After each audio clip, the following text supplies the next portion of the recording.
mempersembahkan serial Sandiwara Radio Babat Tanah Leluhur. Saatnya hampir tiba.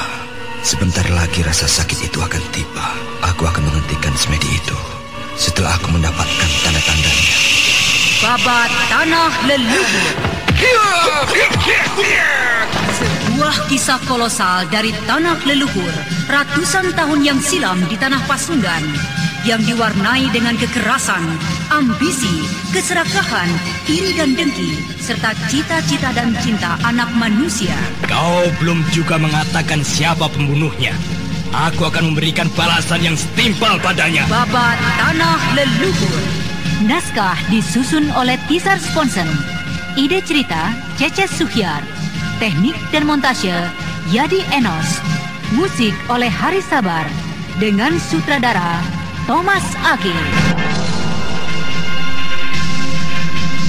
Babat Tanah Leluhur kali ini dalam episode ke-26 dengan judul Layu yang Terkembang.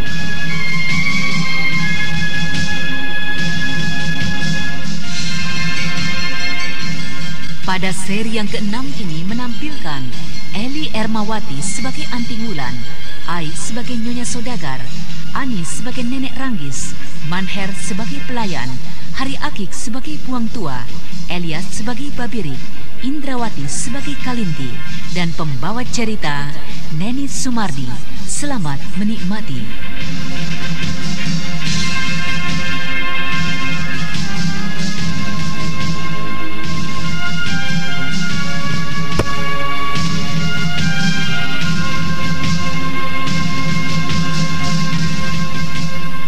Pada kisah yang lalu diceritakan, Prabu Layang Buana menuju kota Mepulu untuk menjemput Anting Wulan.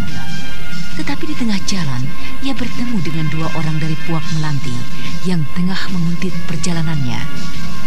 Dua orang tersebut ternyata sangat membenci Prabu Layang Buana yang dianggap telah bersikap tidak benar menghadapi orang-orang dari Mataram.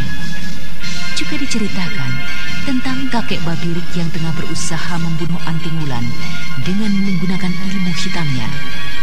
Seekor kumbang kelapa dilepaskan dari desa Air Batu dengan kekuatan hitamnya hingga mengenai sasarannya Anting Wulan di kota Mepulu.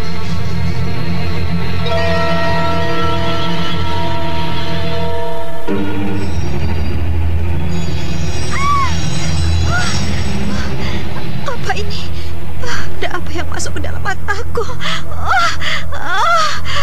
Di mata aku. Darah. Mataku mengeluarkan darah. Darah.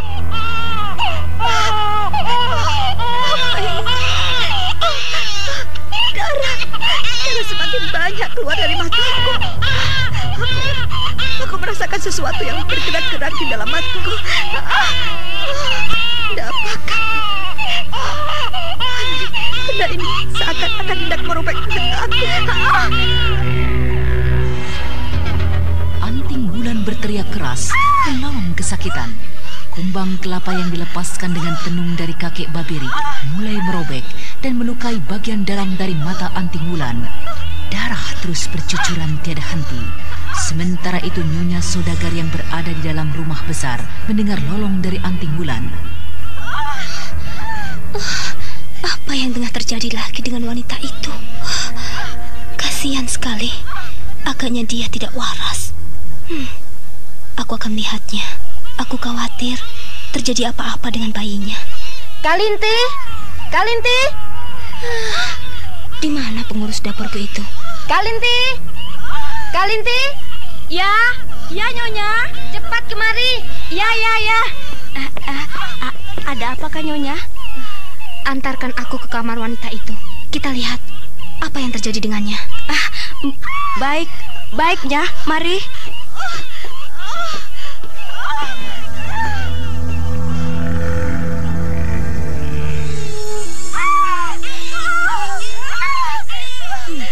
Mari kita lihat dan buka pintunya. Baiknya.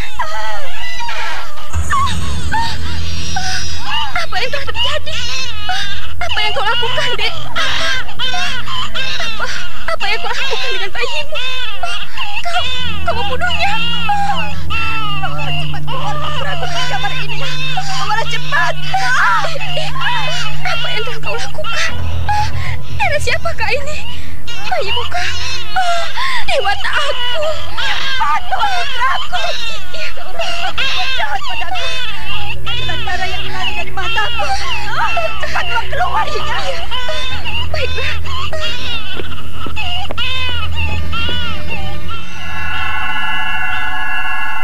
Nyonya saudagar buang tua itu segera saja mengambil bayi Anting Wulan yang tengah menangis di atas ranjang dan kemudian cepat-cepat meninggalkan kamar itu.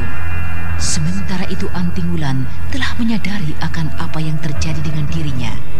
Ia mencoba untuk bersemedi, tetapi rasa sakit yang menyerangnya tidak dapat lagi ditahannya, sehingga ia tidak sanggup memusatkan pikirannya.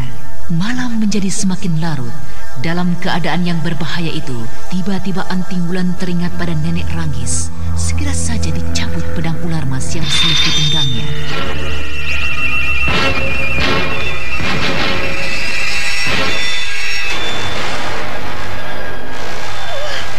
Di manakah kau berada, Nenek Ranggis? Tolonglah aku, bantulah aku.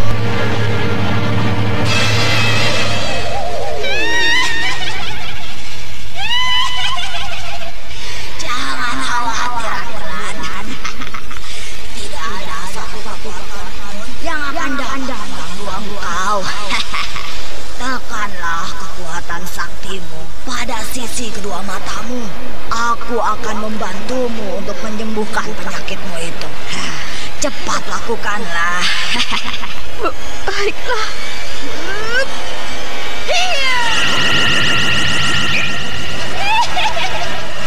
Kakek tua itu hendak bermain dengan cucuku ini rupanya.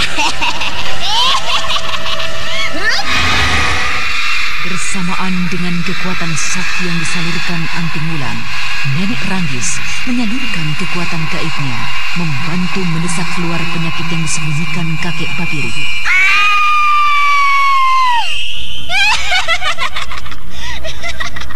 Kau bukalah matamu, Anting Wulan. Bukalah. Jangan takut. Matamu tidak terganggu sedikit pun sebagaimana semula. Ya, benar. Mataku sudah tidak terasa sakit lagi. Hanya sedikit rasa pedih yang tersisa. Darahku tidak ada lagi di sekitar ini. Pakaianku yang semula bersimbah darah kini kembali sebagaimana semula. Sekarang lihatlah. Itulah hewan kecil yang dikirimkan oleh kakek tua jahat. Apa maksudmu, Nenek Ranggis? Apa maksudmu? Hewan itu kumbang kelapa. Ya, hewan itulah yang telah menyakiti dirimu. Jangan khawatir. Aku akan memberikan pelajaran pada kakek tua itu. Dia harus menerima balasan dari semua perbuatannya. Tapi siapakah yang telah berbuat jahat padaku itu, Nek? Kau akan mengetahuinya kelak. Kakek tua tidak tahu diri itu akan menyerang kembali. Jangan kau khawatir. Lihat saja apa yang akan terjadi. Suara Nenek Ranggis itu kemudian lenyap dan tidak terdengar untuk beberapa saat. Sebagai gantinya, angin terasa bertiup kencang bergulung-gulung di sekitar kamar Anting Wulan. Dan tidak beberapa lama kemudian, terdengar gemuruh bagaikan halilintar menyambar atap kamar Anting Wulan. Suara apakah itu? Itulah dia. Serangan dari kakek tua yang ditujukan pada dirimu lagi. Sekarang beristirahatlah. Tidurlah dengan tenang. Aku akan memberikan pembalasan pada kakek tua itu.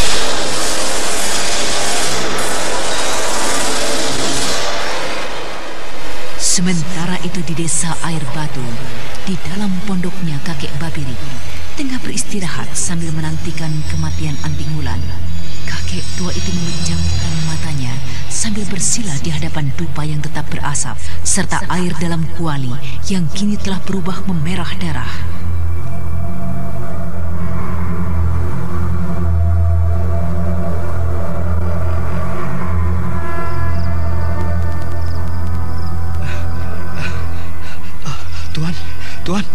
Lihat, itu air dalam kuali itu tiba-tiba kembali menjadi jernih, Tuan. Apakah itu berarti gagal? Kau bilang apa? Bukankah tadi kakek Babirik berkata, jika air yang telah memerah darah itu meluap tumpah, itu berarti Anting Wulan telah sampai ajalnya. Dan kini, yang terjadi justru sebaliknya. Air itu berubah kembali menjadi jernih. Kalau begitu aku akan membangunkannya. Kakek. Lihatlah itu, Kek. Apa yang telah terjadi?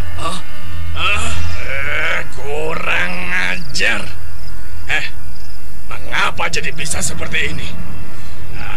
Apakah gadis itu mampu menangkal seranganku? Serangan kumbang kelapaku?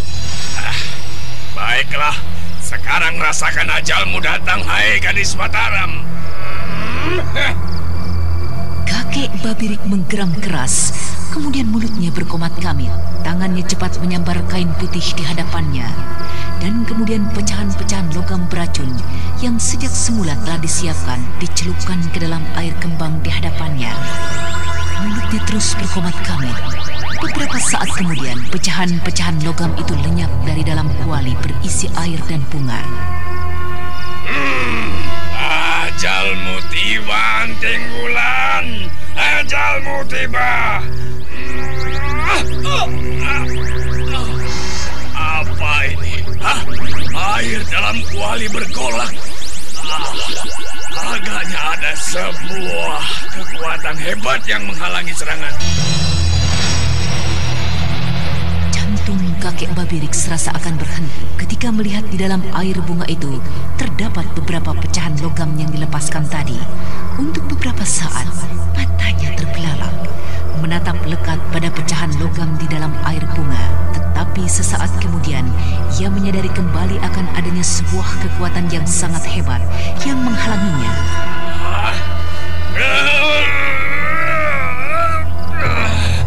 Kekuatan apa ini? Kekuatan apa yang berhasil menghalangi seranganku? Siapakah dia? Manusiakah atau iblis sendiri?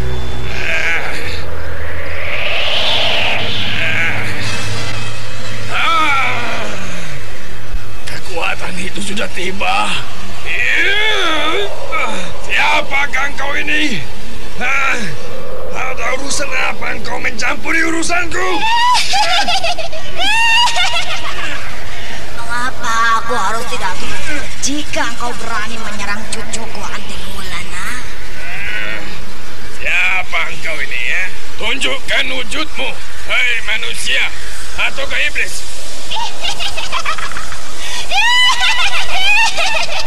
Apakah engkau tidak akan takut jika aku tampakkan wujudku? Aku Babirik, tidak pernah gentar menghadapi siapapun, sekalipun engkau adalah iblis.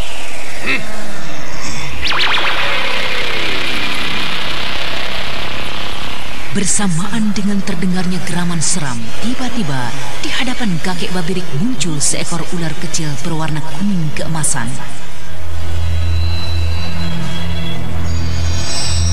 Kau telah berbuat jahat terhadap cucuku. Karena itu kau akan menerima pembalasan dariku. Kau kira aku gentar terhadapmu, ular sekecilmu akan dapat kupecahkan dengan sekali pukul dengan gagang sapu ini.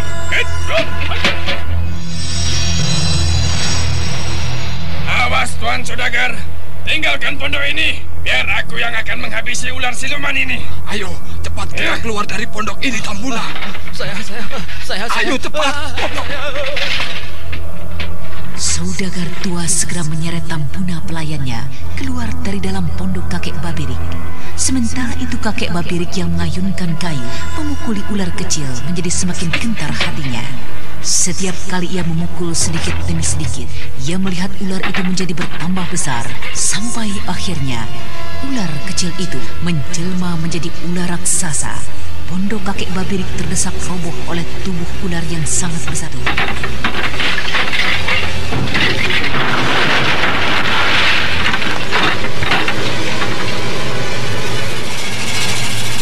Sementara itu di luar pondok, saudagar Buang Tua dan Tambuna pelayannya terkulai lemas. Tubuhnya menggigil, mulutnya terbuka lebar. Kesadarannya seakan-akan telah lenyap entah kemana. Sementara itu kakek Babirik pun mulai menyadari bahaya di hadapannya. Bagaimana kakek tua? Apakah kau juga masih tidak gentar menghadapiku, ha?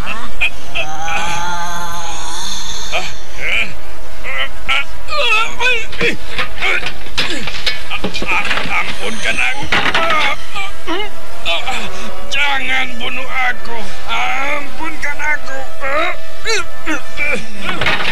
Perbuatanmu sudah terlalu jauh, membuat cucuku menderita. Karena itu, rasakanlah ini. Ku kembalikan kembang kelapa ini padamu.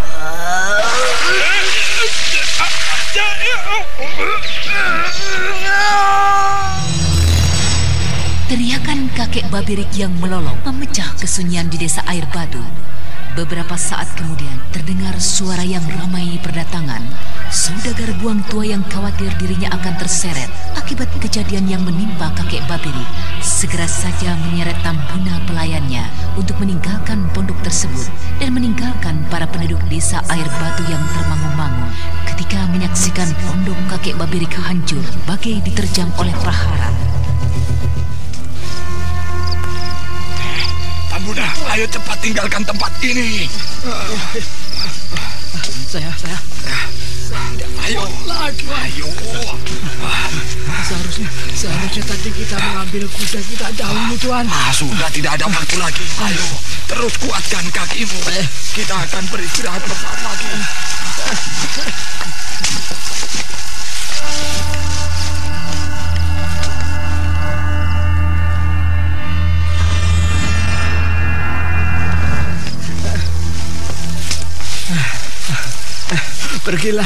Pergilah Tuan dahulu, Tuan. Tinggalkan saya di sini. Saya sudah tidak kuat lari lagi, Tuan. Saya akan tinggal di sini sampai rasa lelah dan sakit saya hilang, Tuan. Ya, baiklah. Aku akan meninggalkan tempat ini dahulu. Ya. Kau susulah aku secepatnya. Ya, Tuan.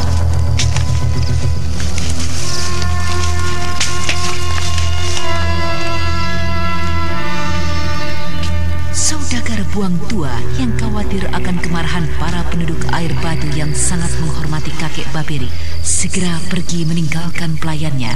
Tetapi baru beberapa puluh tombak ia berlari dalam gelapnya malam, tiba-tiba ia dikejutkan oleh suara tawa.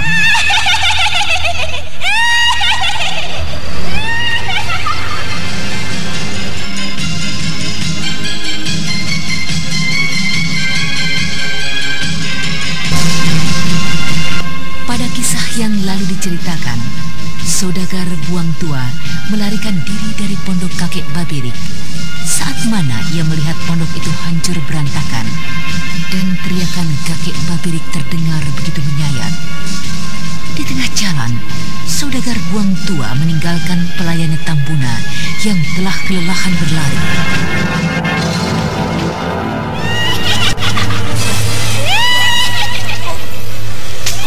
Suara itu, mau apa kau datang dan mengikutiku? Aku yang ingin bertanya padamu, Buang Tua. Kenapa engkau pergi meninggalkan pondok itu? Meninggalkan kakek tua yang kau butuhkan bantuannya? Tidak. Aku tidak butuh bantuannya. Aku tidak minta pertolongan apapun darinya. Kau tidak bisa mendustaiku, Buang Tua. Kau pun harus menerima balasan dari rencana busukmu pada cucuku Antingwulan. Jangan sakiti aku. Jangan ganggu aku. Aku telah menolongnya. Aku memberi penginapan padanya. Oh, ampun. Jangan bunuh aku. Dan kau juga telah berusaha untuk membunuhnya. Karena itu, kau harus merasakan balasan dariku. Jangan! Jangan ganggu aku, jangan!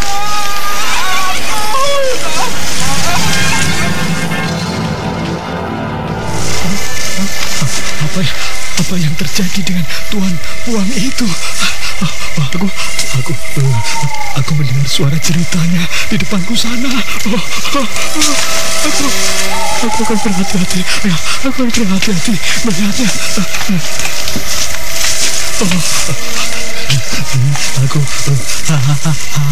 Aku akan melihat Tuan Puang tua.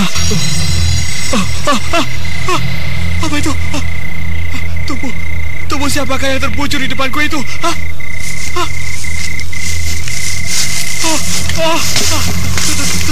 Tuan Puang tua. Tuan, apa yang terjadi, Tuan? Tuan, bangkitlah, Tuan. Tuan,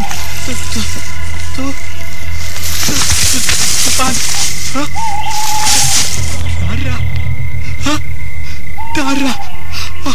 Tuan.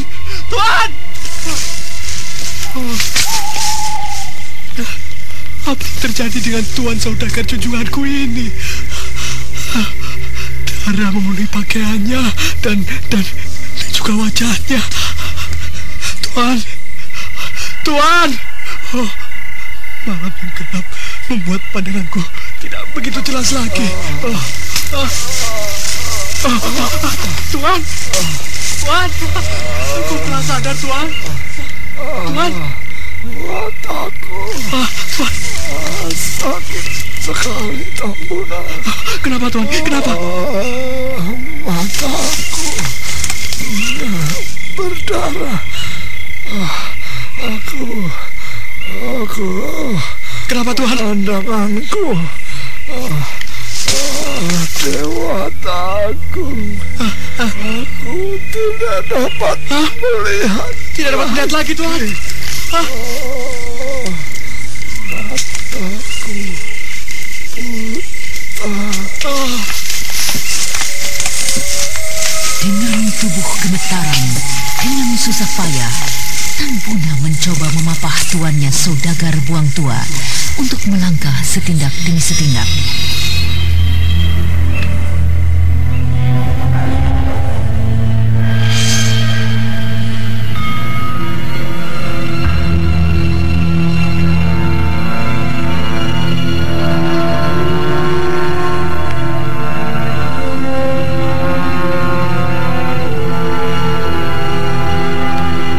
Keesokan harinya di suatu tempat di pinggiran sebuah hutan lebat.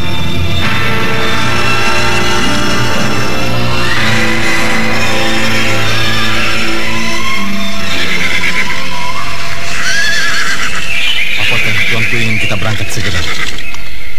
Para prajurit telah siap sedia. Tidak. Kita istirahat untuk beberapa saat, Paman. Perintahkan beberapa orang prajurit untuk mencari makanan di desa ataupun kota terdekat. Tuanku, tidak ada kota di sekitar tempat ini. Dan mungkin tidak ada makanan yang pantas untuk tuanku makan.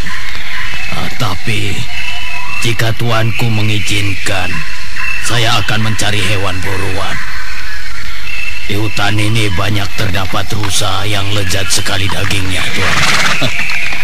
Kau tidak perlu susah payah memikirkan aku, Amuk Longkali. Aku dapat makan apapun jika keadaan memaksa. Tetapi jika memang hutan ini banyak hewan buruannya, memang sebaiknya kita mengganjal perut kita ini dengan daging bakar.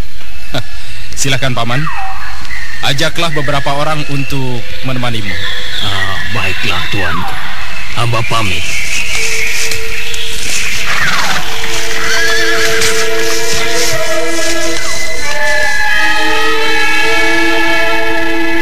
Kemudian Panglima Amuk Longkali mengajak Panglima Jalengan dan 2 orang prajurit untuk membantu mereka. Tidak beberapa lama, di tempat yang tidak terlalu jauh dari rombongan Prabu Layang Buana, Panglima Amuk Longkali dan Panglima Jalengan berhasil menangkap 2 ekor rusa buruan yang cukup besar.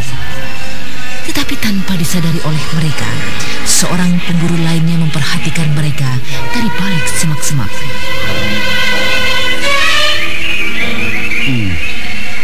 siapakah mereka?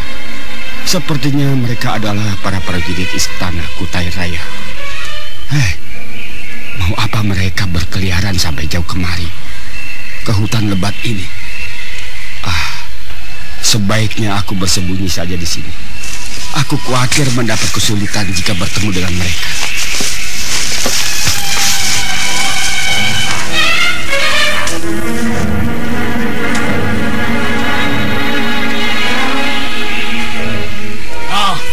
Angkat rusa satunya lagi, prajurit. Egan, aku rasa cukup banyak makanan kita ini. Sebaiknya kita kembali saja. Ya, kita kembali saja. Aku juga khawatir jika kita berlama-lama di hutan ini. Anting Wulan sudah tidak ada lagi di kota Mapulu. Dan perjalanan tuanku Layang Buana akan sia-sia. Iya, kau benar, Amuk Longkali. Marilah kita kembali.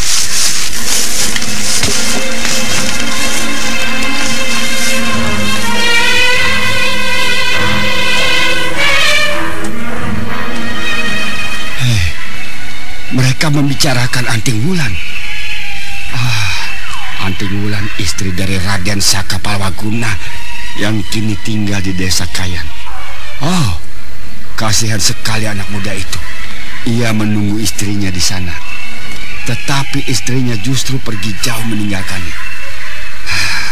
Anting Wulan. Ya, pastilah dia. Tak ada nama seperti itu di pulau besar ini.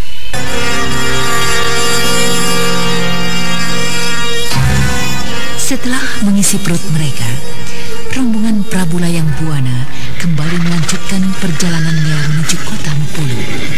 Dan sebelum siang hari mereka telah tiba di kota yang dituju.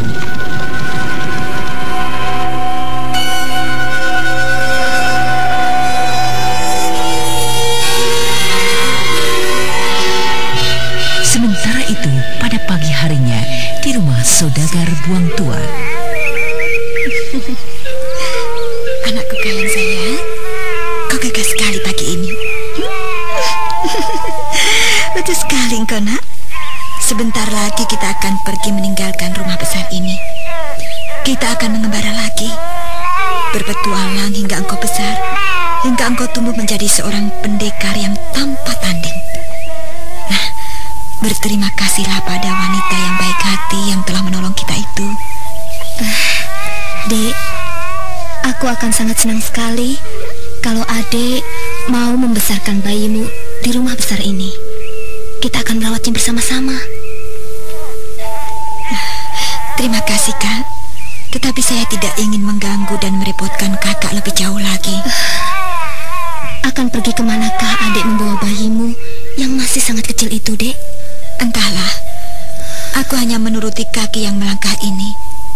Entah itu kota besar, hutan belantara, ataupun lautan yang luas. Saya permisi, Kak. Baiklah, Dek. Tetapi janganlah melupakan kami begitu saja. Sehinggalah kelak jika Adek datang ke kota Mapulu ini. Dan bawalah juga Kayan. Aku sangat menyukai putramu yang gagah itu, Dek. Nyonya saudagar mengantarkan kepergian Anting Wulan hingga ke depan pintu gerbangnya. Tetapi belum sampai Anting Wulan melangkah meninggalkan pintu gerbang saudagar Mapulu, matanya tertumbuk pada rombongan orang yang tengah mendekati rumah besar saudagar Mapulu.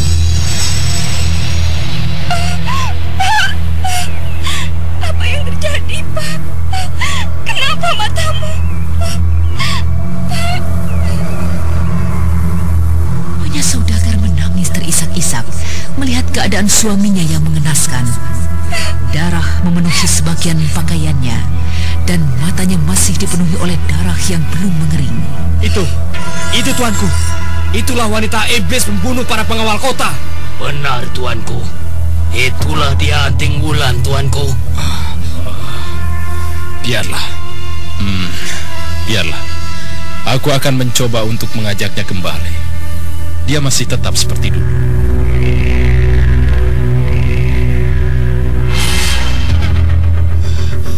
Rambuna? Iya. Siapakah mereka itu? Itu adalah Prabu Layang Buana. Kami bertemu dengan beliau di pinggiran kota. Lalu, apakah yang akan dilakukannya? Entahlah, Nyonya. Ya, moga-moga wanita itu akan dibantai oleh Baginda sebagai balasannya. Apa yang kini telah dilakukan Baginda, Bu? Ia tengah mendekati wanita itu, Pak. Pak, apa yang terjadi dengan matamu ini, Pak? Apa? Sudahlah, nanti ku ceritakan, Bu. Sekarang ceritakan padaku apa yang terjadi dengan Baginda dan wanita itu.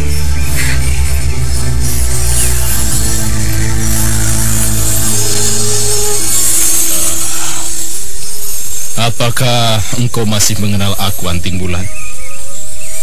Engkau sudah melahirkan? Di mana itu? Dan bagaimana dengan kesehatan bayimu? Kau tidak mengenalku lagi? Aku tahu engkau adalah Prabu Layang Buana. Apa maksudmu menemuiku kemari? Aku hanya ingin mengabarkan tentang kecemasan suamimu, tentang betapa gelisahnya ia setelah kau tinggalkan. Ikutlah aku kembali ke istana Kutai Raya. Saat ini suamimu Saka pergi mencarimu dan belum kembali. Tidak, aku ingin pergi kemana aku suka, kemana Kayan anakku suka. Aku ingin menunjukkan tempat-tempat yang masih asing pada Kayan anakku. Aku ingin mengembara kemana aku suka. Dan kau jangan coba menghalang-halangi aku. Anting Wulan, tetapi anakmu masih terlalu kecil untuk kau ajak mengembara. Dia masih harus tidur di bawah atap dan di antara dinding yang dapat melindungi dari udara dingin dan angin yang dapat mengganggu kesehatannya.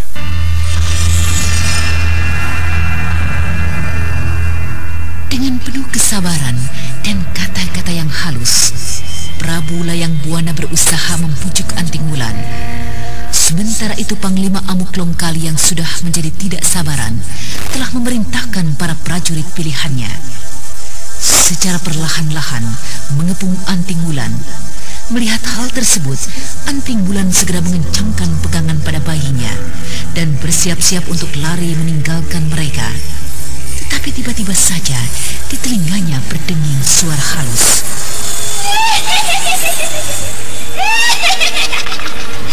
Kenapa?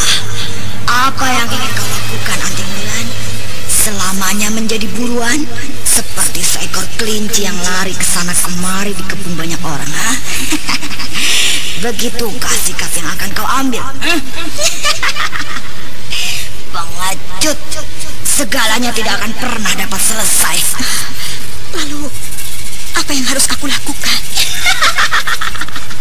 Cabutlah pedangmu dan berikan pilihan pada mereka. Pergi atau mati.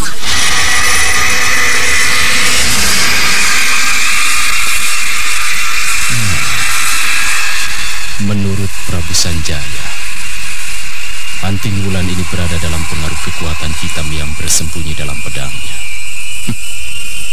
Itu, aku melihat ia begitu tegangnya. Napasnya terengah-engah. Entah apa yang terjadi dengan dirinya. Bagaimana Wulan? Apakah engkau akan mau menuruti kata-kataku? Menunggu suamimu kembali di istanaku? Tidak, aku tidak akan ikut denganmu. Menyingkir, atau pedang ini akan melenyapkan raga kalian. Jangan dibiarkan lolos, tuanku. Wanita itu adalah iblis yang sangat berbahaya. Dia memiliki kekuatan jahat yang dapat mengganggu ketentraman rakyat. Bunuh dia, tuanku. Ini, kau lihat mataku ini adalah perbuatannya. Aku buta adalah karena kekuatan iblisnya. Kurang ajar.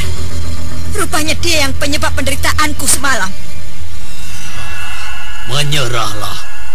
Kau akan kami tangkap, Anting Wulan. kau harus mempertanggungjawabkan nyawa-nyawa yang telah kau cabut dengan pedang iblismu itu.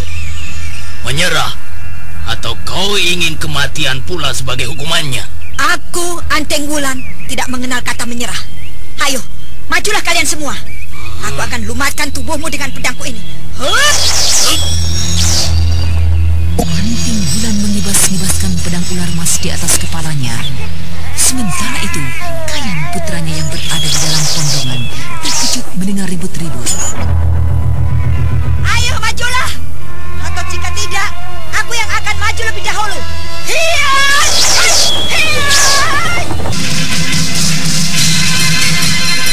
Wanita yang berhati keras itu tidak dapat lagi melihat jalan keluar. Tangis Kayan yang menggeletar membuatnya seakan-akan menjadi lupa segala-galanya. Karena itu, ia segera menerjang, melompat, menyerang Panglima Amuk Longkali.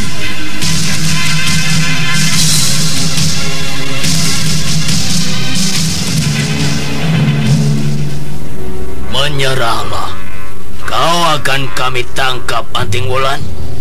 Kau harus mempertanggungjawabkan nyawa-nyawa yang telah kau cabut dengan pedangmu itu. Menyerahlah, atau kau ingin kematian pula sebagai hukumannya? Aku, Anteng Wulan, tidak mengenal kata menyerah. Ayo, majulah kalian semua. Anteng Wulan tidak mengenal kata menyerah. Ayo, majulah kalian semua. Akan kulumatkan tubuh kalian dengan pedangku ini. Hup!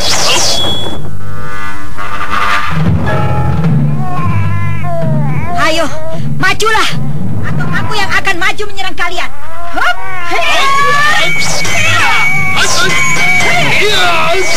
Berbahaya sekali keadaan Panglima Amuk Longkali.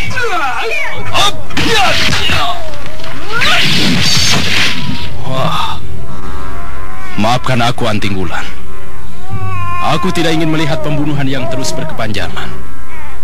Aku menghormatimu, dan aku mengerti keadaan yang kini tengah menimpa dirimu. Karena itu, sampai saat ini aku masih mengharapkan engkau untuk kembali padaku. Aku tidak akan menghukummu. Kau pun rupanya hendak mencari mati, Prabu Layang Buana. Rasakan ini.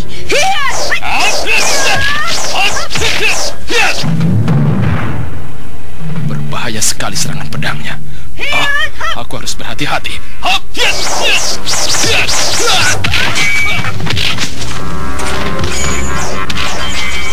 Di pinggir arena, Panglima Amuk Longkali yang melihat junjungannya mendapat kesulitan untuk menghadapi Anteng Wulan, segera saja tanpa membuang-buang waktu, mereka terjun ke arena pertempuran mengepung Anteng Wulan. Dengan serangan-serangan jarak jauh, dua panglima itu mulai membantu junjungannya untuk merepotkan Anteng Wulan. Aku harus menjaga jarak.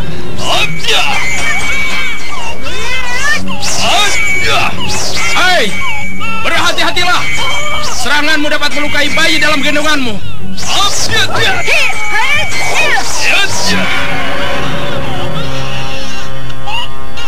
Aku harus meninggalkan arena ini sebelum putraku Kayan mendapat celaka. Jangan lari, kau wanita iblis! Hei, biarkan dia pergi, Amuk Longkali. Biarkan. Sial. Awas kau wanita iblis. Sayang sekali, wanita itu sampai lepas. Tuanku harus dapat menangkapnya dan membunuhnya, karena dia adalah merupakan keturunan iblis yang jahat. Kita harus mencari cara untuk melumpuhkannya, terutama pada saat ia melepaskan bayinya. Dalam keadaan seperti tadi, aku tidak dapat bertempur dengan sepenuh hati. Marilah kita bayangi dia, dan kita akan memikirkan cara untuk melumpuhkannya.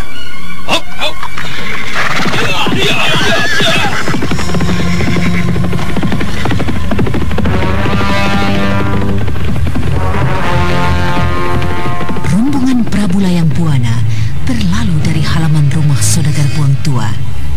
Dan kemudian Nyonya Saudagar kembali teringat akan keadaan suaminya yang terluka sangat parah. Setelah diberikan ramuan obat oleh tabib dari kota Mepulu, keadaan Saudagar Buang Tua menjadi agak baikan.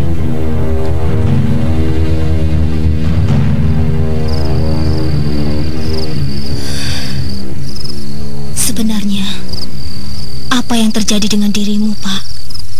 Kemana saja sebenarnya engkau pergi? Aku pergi mencari seorang dukun ilmu hitam, Bu. Aku ingin melenyapkan wanita jahat itu. Dan juga mengambil bayinya itu. Jadi peristiwa yang terjadi kemarin malam itu adalah perbuatanmu, Pak.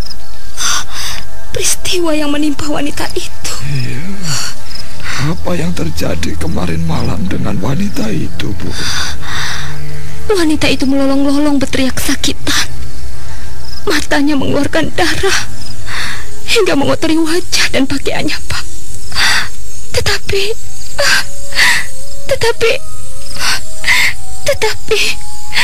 mengapa yang terjadi justru engkau yang begini, Pak?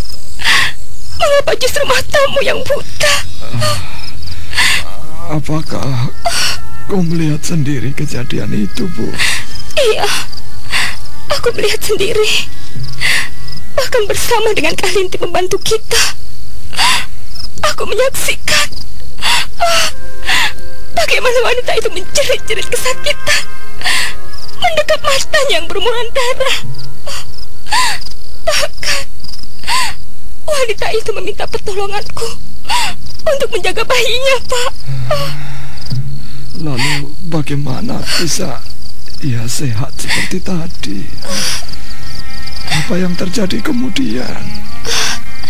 Mengapa dia tidak buta seperti aku? Entahlah, aku tidak mengerti, Pak. Bahkan ketika pagi-pagi aku bangun, aku melihat kamarnya bersih dan tidak dikotori darah sebagaimana yang aku saksikan semalam. Dan aku melihat wanita itu tertidur dengan tenangnya. Pastilah iblis jahat itu, iblis ular itu yang telah menolongnya. Wanita itu mempunyai roh halus. Iya, entah roh halus, entah iblis sendiri yang menjaganya.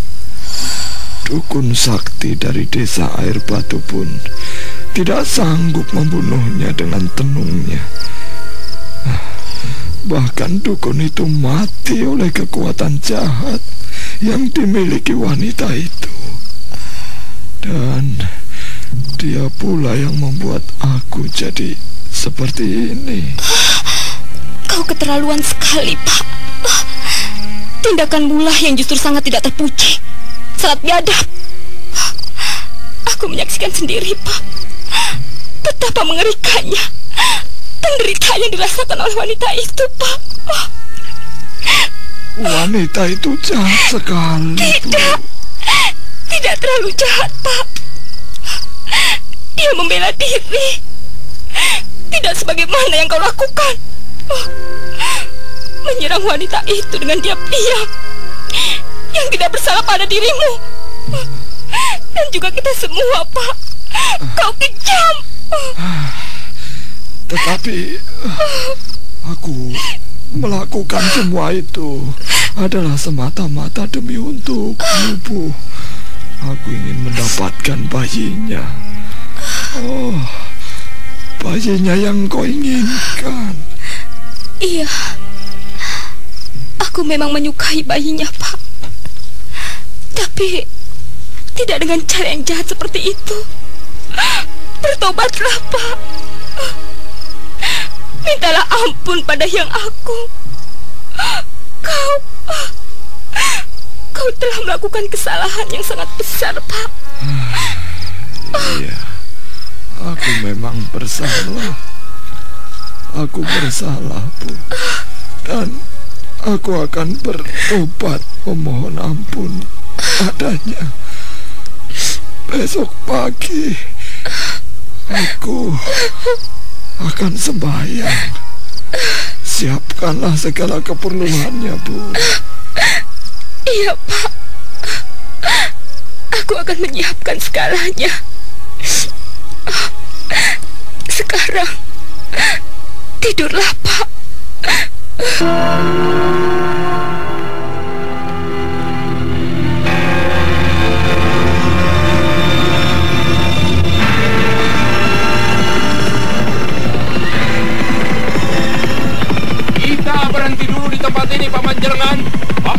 Kali. Hop! Hop!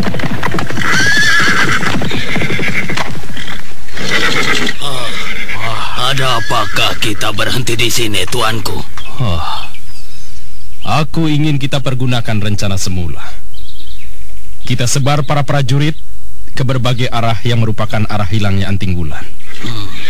Jika mereka berhasil menemukan anting bulan, mereka tidak boleh melakukan tindakan apapun. Berikan tanda dengan panah api yang telah kita sediakan. Dan setelah itu adalah pekerjaan kita bertiga. Kita akan mengintainya dan mengikuti terus sampai kita menemukan kesempatan yang bagus, yaitu bayinya tidak berada di tangannya. Nah, perintahkan mereka menyebar ke arah barat sana. Buat jadi 7 kelompok. Masing-masing kelompok terdiri dari 2 orang atau 3 orang. Lalu, bagaimana dengan tuanku sendiri? Hamba bersama dengan Panglima Jalengan menemani tuanku. Tidak perlu, Paman. Biarlah Paman Jalengan dan Paman Amuk Longkali berada di antara para prajurit.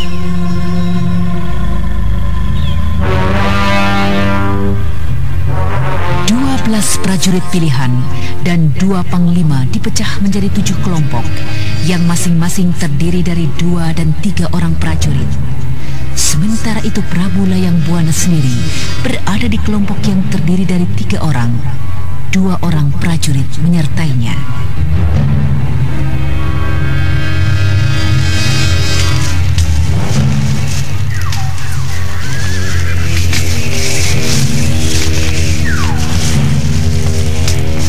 Demikianlah, kelompok-kelompok itu menyebar, menelusup di antara rimbunan hutan.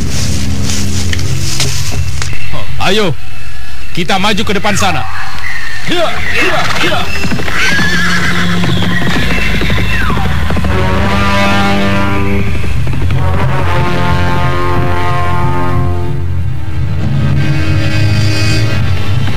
Pasang mata dan telinga kalian. Mungkin wanita yang kita cari berada di sudut-sudut hutan ini. Baik,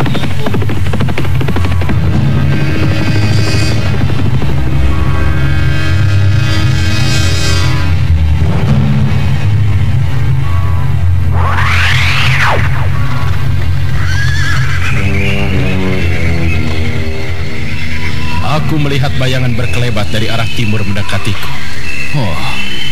Hebat sekali ilmu lari cepatnya. Siapakah mereka? Dia mengikuti lari kudaku. Setan. Pastilah mereka bermaksud buruk padaku. Aku akan menghadangnya. Prabu Layang Buana melenting, meninggalkan punggung kudanya, dan kemudian melesat ke belakang, memapak bayangan yang mengikutinya.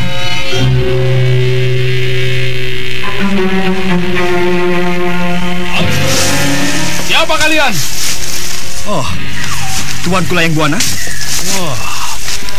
Kau Sakapalwaguna. Kebetulan sekali. Benar-benar lega hatiku dapat bertemu denganmu. Kemana saja kau selama ini? Saya bersama Paman Doro Kapuk berada di Desa Kayan, menantikan kembalinya istri saya. Tetapi ternyata istri saya justru telah keluar dari Belantara Raya dan membuat kekacauan. Dari mana engkau mengetahui hal itu? Semalam saya mendapat kabar dari Paman Sardula. Dia mendapat tahu ketika melihat rombongan tuanku yang tengah berusaha untuk menemui istri saya Anting Wulan. Bagus. Saat ini rombonganku dibagi menjadi 7 kelompok yang mencari ke arah barat, ke arah mana istrimu melarikan diri. Tuanku, bagaimana dengan putra hamba? Ya. Apakah dia ada bersama istri hamba? Iya. Putramu ada bersama istrimu. Justru itulah yang menyulitkan kami semua untuk melumpuhkannya. Dia membela diri, menempur kami dengan bayi dalam gendongannya. Wulan, Kayan. Dengan kehadiranmu saat ini, tugasku rasanya menjadi jauh berkurang. Marilah, kita lanjutkan perjalanan untuk menemukan istrimu. Tunggu dulu tuanku. Apa ini? Kau benar, Saka. Serombongan besar orang yang tengah menyusup mendekati tempat kita ini. Lihat itu, kepala dan punggung mereka nampak mendekati di antara dedaunan. Aneh sekali. Bagaimana bisa hadir banyak orang di dalam hutan seperti ini? Para begalkah mereka? Oh, tidak. Oh, aku mengenal mereka. Itu adalah Panglima Tangguh Berantang, Panglima Jagamanto, dan para prajurit mereka.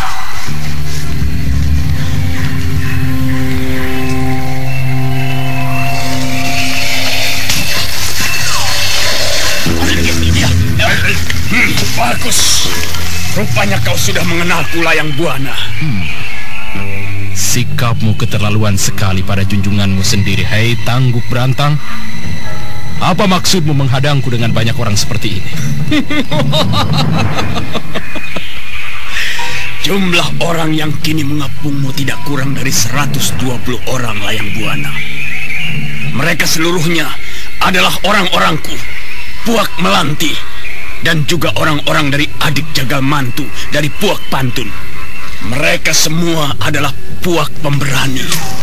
Mereka bukanlah puak pengecut seperti engkau, hai pengecut puak paku. Diamlah di tempatmu, prajurit. Biarlah aku yang menyelesaikan urusan ini secara baik-baik pada mereka. Dengarlah, Paman Tangguh Berantang, Paman Jagamantu. Aku mengerti. Sikap kalian ini pastilah sehubungan dengan keputusan menghadapi orang-orang Mataram. Ya, kami seluruh puak dari pulau besar ini pada dasarnya lebih suka mati daripada bersikap pengecut seperti yang kau lakukan. Menyerah dan menyatakan takluk pada orang-orang Mataram. Ketahuilah Paman Tangguh Berantang, Paman Jagamantu, kedatangan mereka ke Kutai Raya ini dengan 5.000 prajurit. Bagaimanakah aku akan menghadapi mereka? Apakah Paman inginkan aku menghimpun seluruh kekuatan kita yang saat itu paling tidak hanya berjumlah 2.000 orang? Apakah yang akan terjadi jika aku mengambil keputusan seperti yang paman-paman inginkan pada saat itu? Mati! Kami tahu yang terjadi adalah kurban yang berjatuhan di antara kita. Tetapi itu jauh lebih baik, jauh lebih sempurna daripada menyatakan takluk.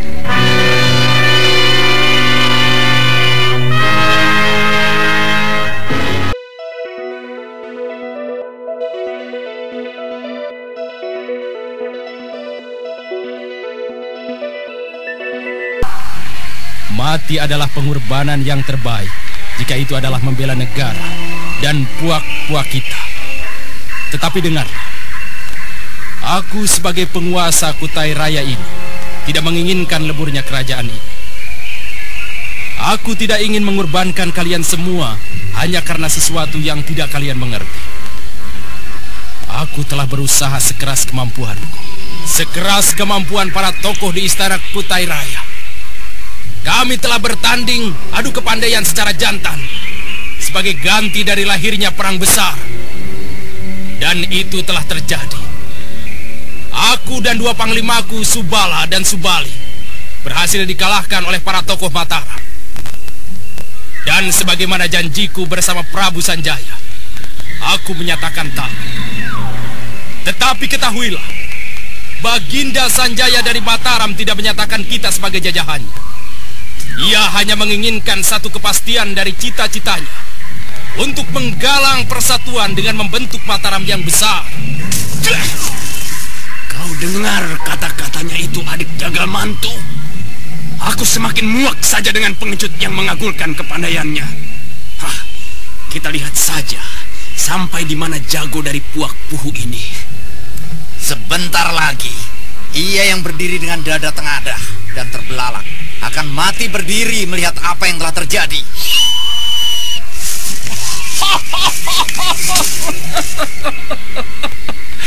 Benar-benar tepat perkiraanmu, adik Jagamantu. Segalanya berjalan dengan lancar dan mulus. Aku ingin lihat dan tahu bagaimana sikapnya jika melihat hasil pekerjaan kita sebentar lagi. Agaknya mereka tengah merencanakan sesuatu, Tuan Layang Buana. Iya, tetapi sebaiknya engkau menyingkir saja, Saka. Ini adalah urusanku. Masalah kami dari Kutaraya. Mana boleh seperti itu, Tuan Layang Buana. Aku akan tetap berdiri di sini untuk menghadapi mereka. Oh, lihat. Itu beberapa kelompok berdatangan memenuhi sekitar tempat ini. Oh, gila. Itu Paman Jalangan dan para prajuritnya. Oh, itu di sana juga Paman Amuk Lomkali. Oh, setan. Agaknya mereka berhasil menawan 2 panglimaku serta 12 orang prajuritku.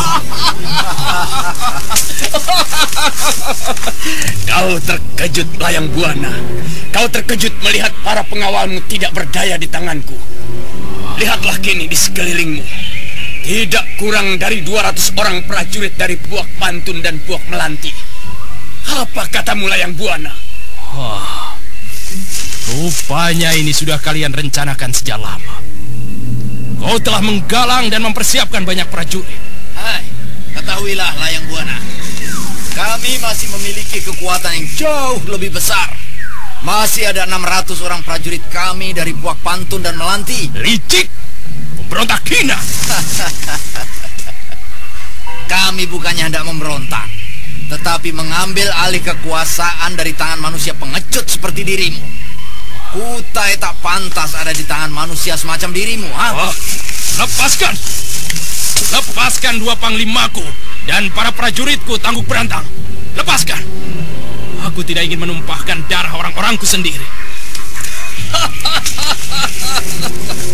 Lagakmu besar sekali, Layang Buana. Aku tahu karena kesaktianmu yang hebat, kau mendapat gelar Singa Wargala Warmana Dewa. Tetapi aku dan sejumlah tokoh-tokoh utama dari Puak Melanti dan Puak Pantun tidak gentar menghadapimu. Singkirkan tawanan kita ke belakang dan lainnya kepung dan bantai Prabu Layang Buana. Paman Rokapu, berhati-hatilah. Diam di balik pohon besar itu. Aku akan berusaha mengusir kelompok pemberontak itu.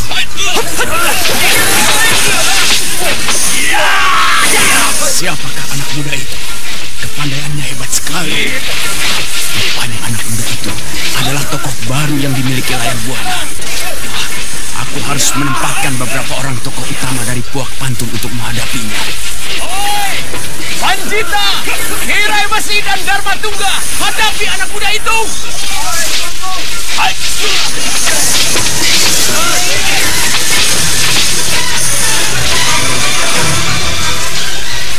Dua orang prajurit yang mendampingi Prabu Layang Buana telah tewas terbantai.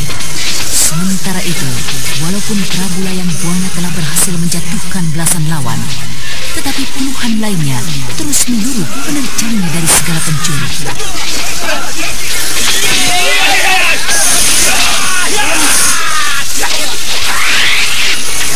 Hoi, hati-hati, jaga tawanan. Pemuda itu akan melepaskan tawanan kita. Marilah, hadapi kami saja. Jangan urusi tawanan itu. Kau akan segera aku selesaikan, anak muda. Serang terus. Aku membantu kalian untuk mempercepat kematian anak muda ini.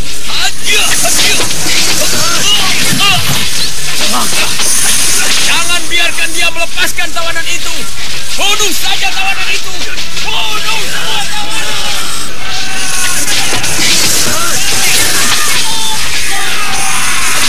Iblis keji kalian semua. Mengecut.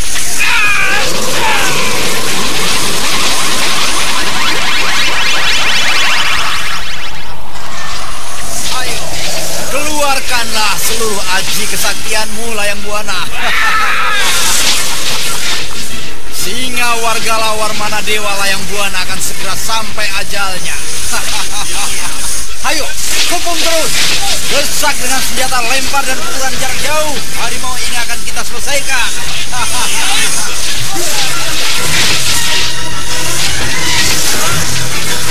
Ratusan prajurit dari Puak Pantun dan Puak Melanti terus mendesak Prabu Layang Buana dan Raden Sekapalwakuna.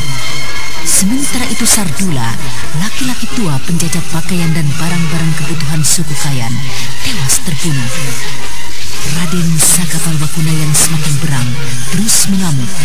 Tetapi akhirnya ia menyadari akan batas kekuatan mereka berdua.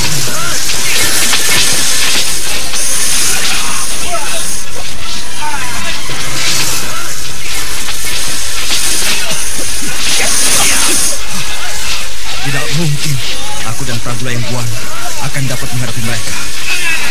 Prabu Layang Buana tidak boleh mati.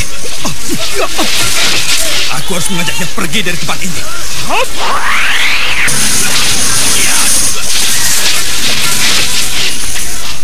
Tuanku, tidak ada artinya mengumbar emosi dan membuat kurban di sini. Tinggalkan saja tempat ini. Tetapi mereka telah membunuh secara pengecut 2 panglimaku dan 12 prajuritku. Aku tidak ada artinya. Kutai Raya akan merasa kehilangan jika tuanku memaksakan diri hingga mendapat celaka. Sebaiknya tinggalkan tempat ini. Tuanku dapat kembali lagi kemari dengan kekuatan yang penuh, tuanku. Ayolah, tinggalkan tempat ini demi Kutai Raya, tuanku. Ya. Mari kita pergi. Jangan beri kesempatan.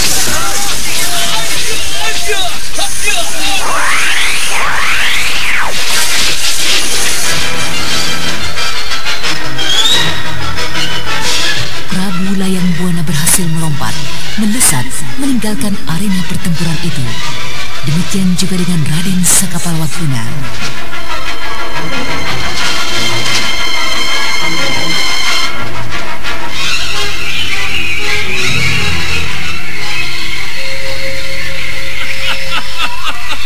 Biarkan saja mereka pergi, adik jangan mantu. Kita akan menggalang terus kekuatan. Dan satu saat kita akan menggulung Kutai Raya. Dan di tempat ini, di Martapura, kita akan mendirikan kerajaan tandingan. Kutai Martapura.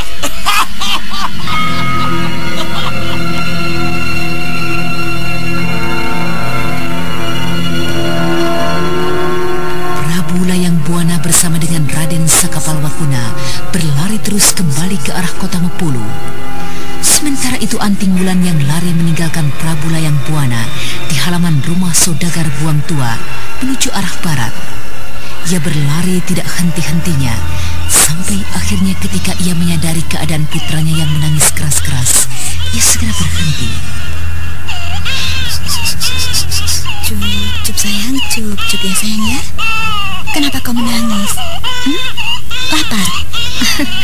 Tentu tidak ya. Bukankah engkau baru saja makan di rumah saudagar itu? Cup sayang, cup ya sayang ya.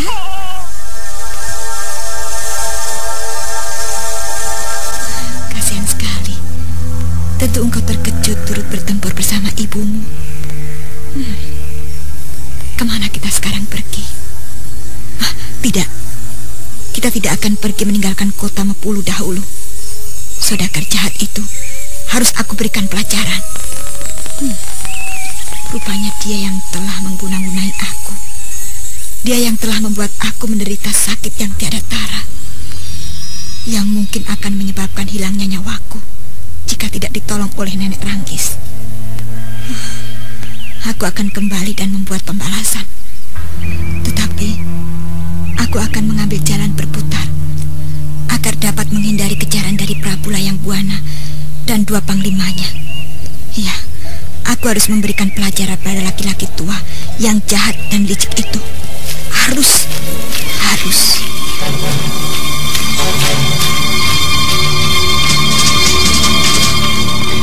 Anting Wulan berlari berputar, mengambil arah lain untuk masuk kota Mepulu.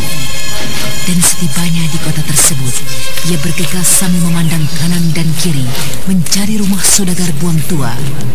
Ia berjalan tanpa mempedulikan lagi kiri dan kanan, tanpa mempedulikan beberapa orang penduduk kota Mepulu yang sudah mengenal dirinya. Bukankah itu tadi wanita iblis yang telah membunuh para pengawal kota? Celaka.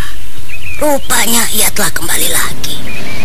Beberapa saat yang lalu, aku mendengar bahwa ia telah diusir oleh Baginda Layang Buana. Aku akan memberitahukan para penduduk kota ini. Siapa itu yang menuju kemari? Dia mendatangiku. Apakah keperluannya? Mak Tua. Bisakah Mak Tua menunjukkan di mana rumah saudagar Buang Tua? Saudagar Buang Tua? Iya. Siapakah tuan berdua ini? Ketahuilah, ini adalah junjunganmu Prabu Layang Buana. Tuanku Prabu Layang Buana. Iya. Ampunkanlah hamba ini, tuanku. Di sana itu tuanku. Tetapi berhati-hatilah. Wanita iblis yang membawa bayi baru saja menuju ke sana. Mungkin ia akan ke rumah saudagar itu. Wulan ada di sini kembali. Ayolah tuanku.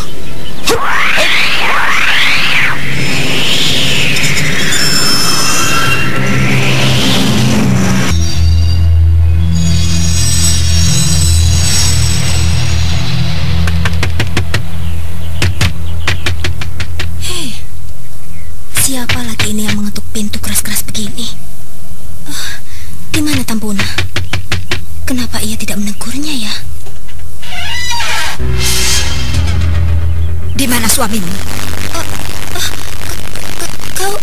Kau kembali lagi, Dek? Ada apa? Apa keperluanmu mencari suamiku? Di mana suamimu? Katakan cepat. Dia. Apa yang akan kau lakukan terhadap suamiku? Dia. Jangan ganggu suamiku. Tolonglah. Aku minta jangan ganggu dia. Suamimu adalah manusia licik, pengecut. Dia telah berbuat curang padaku. Dialah penyebab penderitaanku malam tadi. Karena itu, dia harus menerima pembalasanku. Tolonglah, Dek. Jangan ganggu suamiku. Dia sudah menerima pembalasan akibat perbuatannya, Dek. Dia sudah menyesali semua perbuatannya. Tolonglah, Dek.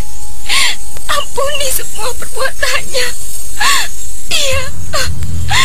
Kedua matanya telah buta, Dek. Menyingkirlah. Jangan ganggu suamiku. Tolonglah, Dek. Jangan ganggu suamiku, Dek. Nyonya saudagar itu kemudian berlutut menyembah di hadapan Anting Wulan. Sesaat Anting Wulan tertegun mendengar ratap tangis wanita yang telah banyak menanam budi menolong dia dan juga putranya. Tengah Anting Wulan dilanda keraguan, tiba-tiba Anting Wulan mendengar suara halus yang menusuk telinganya.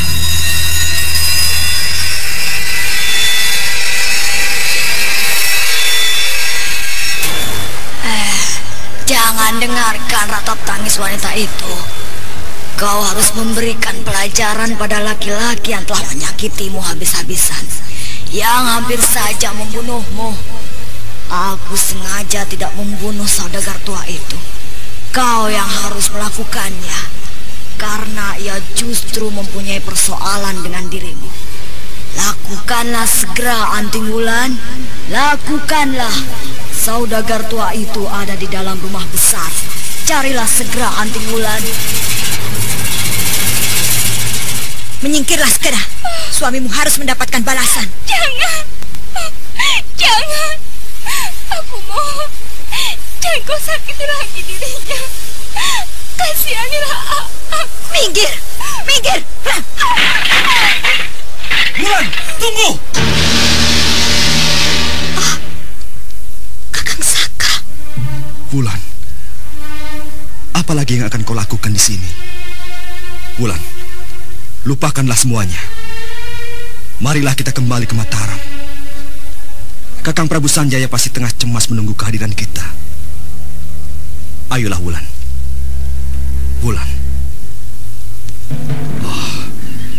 Tidakkah kau tahu Betapa rindunya hatiku ini pada Kayan putraku.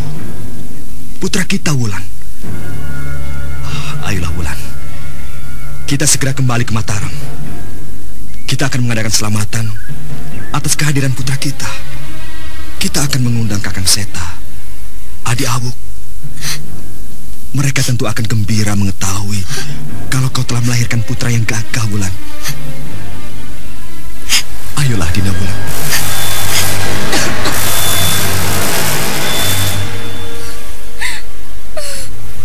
Menyingkirlah segera. Suamimu harus mendapat balasan. Jangan. Jangan. Aku mohon. Jangan kau mengganggu dan sakiti suamiku. Adek, kasihanilah aku. Minggir. Wulan, tunggu. Kakang Saka. Wulan, apalagi yang akan kau lakukan di sini? Lupakanlah semuanya, Wulan. Marilah kita kembali ke Mataram. Kakang Prabu Sanjaya pasti tengah cemas menantimu. Wulan, tahukah kau betapa rindunya hatiku ini pada Kayan putraku? Putra kita, Wulan. Ayolah kita kembali ke Mataram. Kita akan mengadakan selamatan atas kelahiran putra kita. Kita akan mengundang Kakang Seta, Adi Awuk, Adik Sariti. Tentu mereka gembira. Gembira sekali mengetahui kau telah melahirkan putra yang gagah. Ayo, Wulan. Dinda Wulan. Kau tentu mau. Pasti. Ayolah. Aku adalah suamimu yang sah. Suamimu yang tercinta. Tidak, tidak. Kau tidak mencintai aku, Kakang Saka. Kau bohong. Menyingkirlah. Menyingkirlah, Kakang. Jangan menghalang-halangi perbuatanku lagi. Wulan, apa yang akan kau lakukan di tempat ini? Melakukan pembantaian lagi? Apapun yang akan aku lakukan, engkau tidak perlu campur dan mengurusnya. Tidak. Kau adalah istriku. Aku tidak menginginkan engkau semakin jauh terjerumus ke dalam tindakan iblis. Tidak. Aku tidak terima kata-katamu itu, Kakang. Aku membela diri.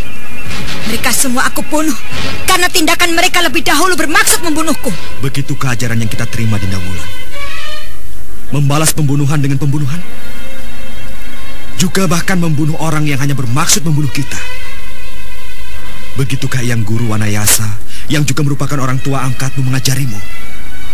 Katakanlah, Wulan, jika memang demikian yang Guru ajarkan kepada kita, aku akan membunuh lebih dahulu orang-orang yang engkau benci, orang-orang yang ingin kau bunuh. Kembali Anting Wulan tertegun. Ia menunduk lesu, seakan-akan ia mulai menyadari semua kata-kata suaminya. Tetapi kembali pada saat-saat seperti itu, Nenek Ranggis yang merupakan siluman ular ganas dari lereng Merapi berbisik di telinganya. Lupakanlah semua rayuan suamimu itu. Kau tidak akan mendapatkan kebahagiaan dari laki-laki yang tidak mencintaimu. Laki-laki yang tidak bertanggung jawab, yang meninggalkanmu saat mana kau membutuhkan bantuannya. Tidak perlu kau harapkan dan dengarkan kata-katanya. Dia kini bukanlah apa-apamu lagi. Terjanglah, terjanglah siapapun juga yang menghalang-halangi semua tindakanmu. Ya, kau benar, kau benar, benar. Kau benar. Aku akan menerjang siapapun juga yang akan menghalang-halangi kehendakku membunuh saudagar jahat itu. Hup! Menyingkirlah, Kakang Saka. Minggirlah, atau kau akan kubantai dengan pedang ular emas ini. Wulan, kau telah dikuasai kembali oleh siluman ular itu. Sadarilah kemauanmu itu, Wulan. Kerahkan tenaga murnimu. Buang jauh-jauh pedang ular emas itu. Buang pedang itu dari tanganmu, Wulan. Membuang pedang ini dan kemudian engkau yang akan mengambilnya. Pedang ini adalah sebuah pedang yang ampuh tiada tandingannya. Hup, menyingkirlah. Hiat, hup, hiat.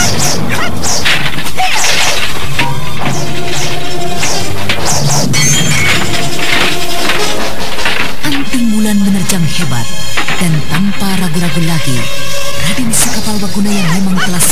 waspada menghadapi serangan yang membadai itu sambil melompat ke sana kemari. Sementara itu Prabu Layang Buana yang sejak tadi memperhatikan tingkah mereka kini telah bersiap untuk membantu menyelamatkan Raden Saka bila mana perlu. Yang menjaga Dewa Batara. Apa yang harus kulakukan untuk menghindari bunda istriku? Berbahaya sekali jika aku hanya selalu membela diri hanya dengan menghindar. Pedang memusnahkan ragaku. Kekuatan untuk melumpuhkannya pun aku tidak mempunyai kesempatan. Apalagi dengan adanya bayi itu di tangannya. Mundurlah jauh-jauh, hai wanita muda, dan sembunyikan suamimu. Berhati-hatilah Saka, putramu akan mendapat celaka karena seranganmu itu.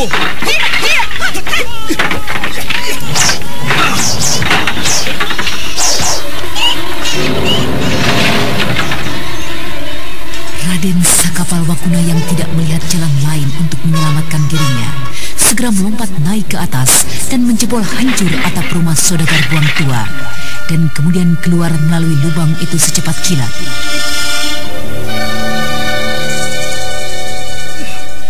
Kau laki-laki usir, harus aku beri pelajaran.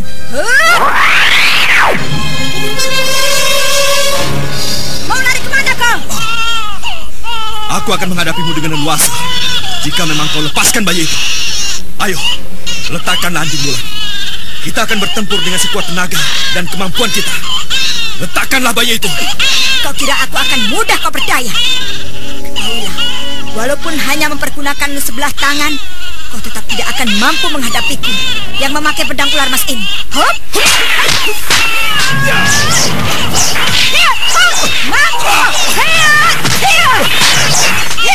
Letakkanlah anak itu bulan. Lihat dan dengarlah tangis anakmu. Hentikan seranganmu. Hei, mau lari kemana kau? Aku akan mengeluarkan Aji Jala Sukmaku untuk melumpuhkanmu, Dinda Wulan. Hop!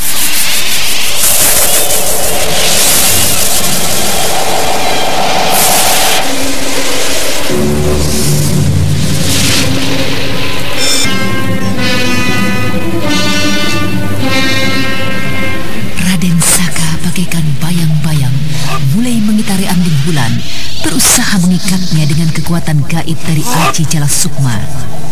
Akan tetapi kali ini bayangan dari pedang ular emas menjadi semakin cepat. Kilatan pedang dan tubuh anting bulan menjadi satu dan berputar-putar mengejar bayangan Raden Saka.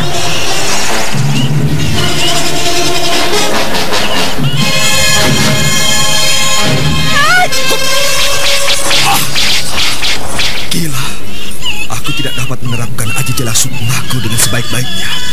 Kecepatan gerak dari pedang ular emas itu memburuku bagaikan bayangan iblis.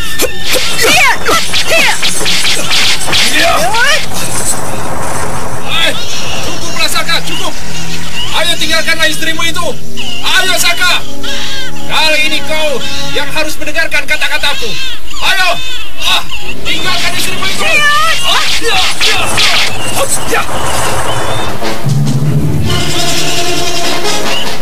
Dengan kibasan-kibasan kekuatan tenaga saktinya, Prabu Layang Buana mendesak anting bulan dan memberikan kesempatan pada Raden Saka untuk meninggalkan arena.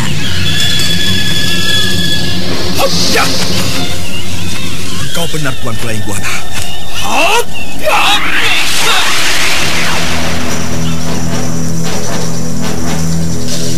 Anting bulan terjajar beberapa langkah, berusaha untuk memperbaiki kuda-kudanya, dan kemudian bersiap melenting, berusaha mengejar Raden Saka. Tetapi ketika ia teringat pada saudagar Buang Tua, ia menghentikan niatnya untuk mengejar Raden Saka. Ia kemudian melompat masuk ke dalam rumah besar itu kembali. Tetapi setelah mencari kesana kemari, tidak juga ia menemukan saudagar Buang Tua. Anting bulan menjadi marah besar. Ia mengamuk merobohkan rumah besar itu. Dan pada akhirnya, ia menyambar lampu minyak yang menghiasi sudut rumah saudagar itu dan melemparnya ke atas ranjang tidur. Beberapa saat saja, api dan asap telah bergulung-gulung membumbung ke angkasa.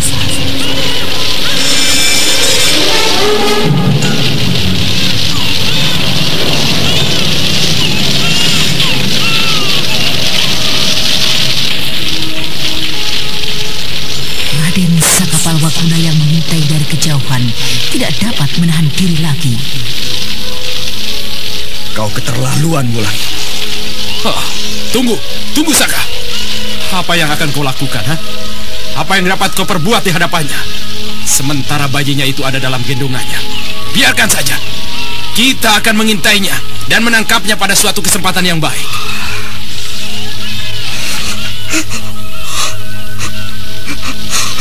Dinda Wulan, Dewata aku, mengapa harus begini jadinya nasib keluargaku? Kita akan mencari kesempatan itu, Saka. Dan kita akan menemukannya. Kita mencari kesempatan saat mana ia lengah, meninggalkan anaknya untuk mandi, tidur, atau kesempatan baik lainnya yang dapat kita pergunakan. Tetapi saat ini, janganlah berbuat apa-apa. Biarkan saja. Iblis keji, siluman ular jahat. Aku akan mengadu nyawa dengannya. Aku bersedia untuk mengorbankan nyawaku untuk dapat melepaskan pengaruh buruk nenek Ranggis pada diri istriku. Sudahlah, Saka. Sudah. Itu. Kau lihat istrimu keluar dari halaman rumah itu dan meninggalkan rumah saudagar Buang Tua. Kita akan mengikuti kemana dia pergi. Iya.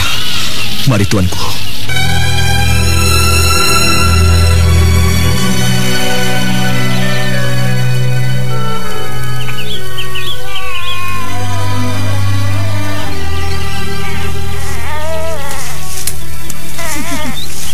Kau lihat bukan betapa hebatnya ibumu ini, Kayan. Semua orang yang menghina kita akan kita hancurkan, siapapun dia. Hari sudah sore. Ibu yakin kau pasti sudah lapar. Nah, kita duduk di bawah pohon di pinggir sungai itu ya. Ibu akan menyusuimu. Anakku sayang.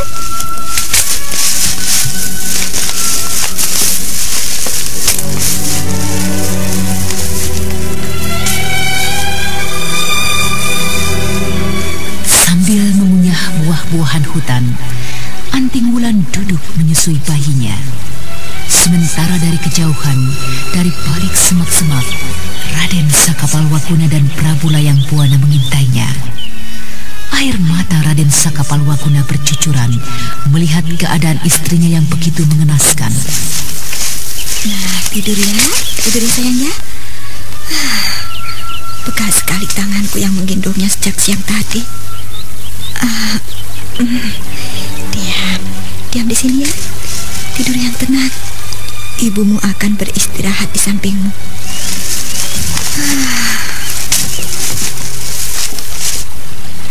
Anting Wulan duduk bersandar di samping Kayan putranya. Ia duduk sambil memandang lekat pada putranya yang tengah pulas tertidur. Pandangannya tertuju pada Kayan putranya, tetapi pikirannya melayang jauh.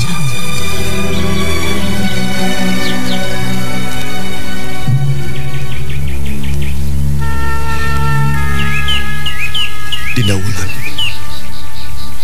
ayolah kita kembali ke Mataram. Kita akan mengadakan selamatan atas kelahiran putra kita. Kita akan mengundang Kakang Setekeling, Adi Awu, Adi Sariti. Mereka tentu bergembira mengetahui kau telah melahirkan putra yang gagah. Ayolah Wulan. Ayolah Wulan.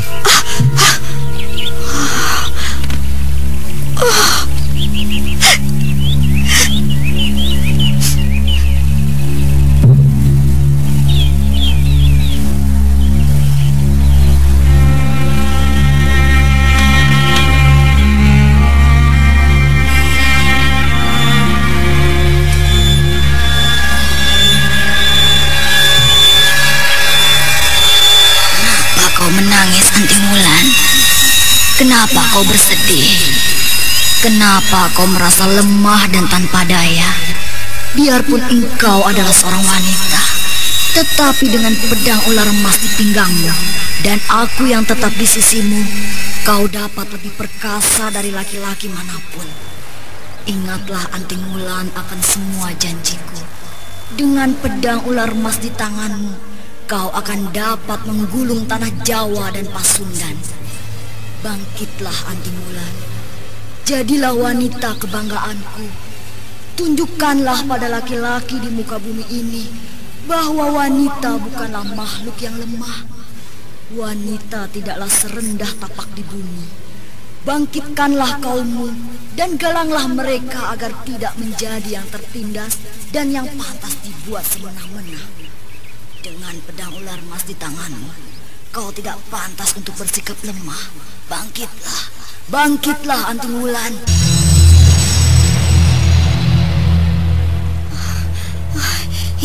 Ya, kau benar, Nek. Aku lelah. Aku penat menyandang kesedihan. Aku akan bangkit dengan pedang ular emas ini.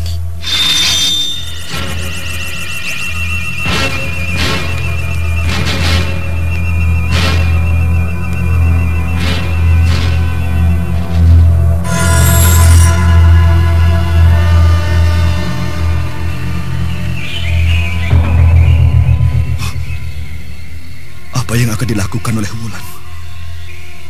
Dia mencabut pedangnya. Oh, pedang itu diarahkan pada anakku Kayan. Benar-benar tidak waras. Aku harus mencegahnya.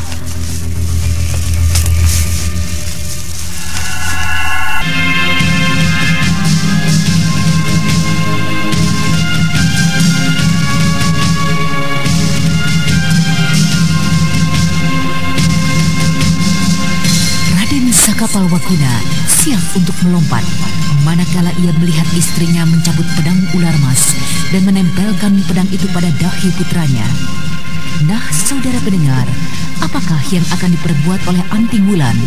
Untuk mengetahui jawabannya, ikutilah lanjutan kisah Babat Tanah Leluhur ini dalam episode ke-26 dengan judul Layu yang Terkembang.